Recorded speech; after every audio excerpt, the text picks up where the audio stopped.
Alright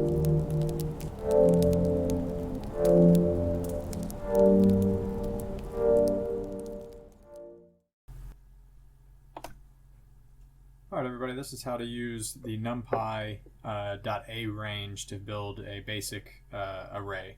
So starting first, you'll have to import Numpy. Typically the standard is importing it as the name NP, which just saves you a couple steps as you're typing it out.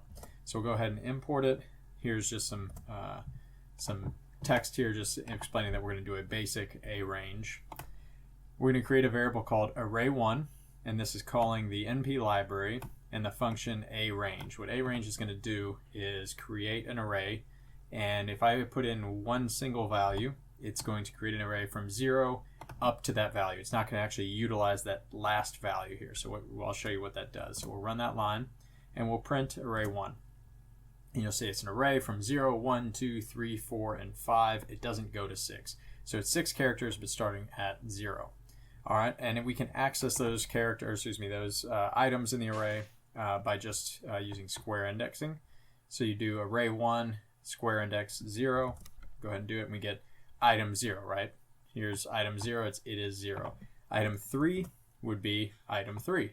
Okay, so everything's looking good, and we'll try array1 item 7, and we don't have that because it's out of bounds because we have an array that has a size of 6. So 0, 1, 2, 3, 4, 5, and this would be the last item here, right? Excuse me, the last item would be 5 there. Alright, so you can also not just put in a single value, but you can put in 2 values, and those values are going to be the start and the end values. So we're going to have what we'll term a slice here. So you have array2 is np.arange, and it's going to be 3, 7, which should start at value 3 and end at 1 before 7, right?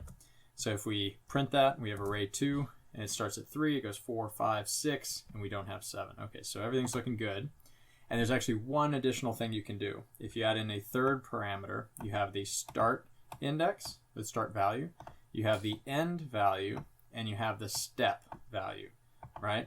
So let's see what that does. So we start at 3, we end at 12, and we go by increments of 3. If we print out array 3, we go 3, 6, 9. The next value would be 12, but because we end at 12, it's not going to work. Let me go ahead and copy this, and we'll do one extra step here. So I'm going to put, instead of 12, let's do 13. So we go one above 12 and see what happens. And then we print out array 3, and we actually have 12 included now. So what I had to do is extend the end range to 1 above the value I wanted. Anyway, hope that was useful, and that should get you started making arrays in Numpy. There are a few different ways to do it, and I'll put up videos on those as well.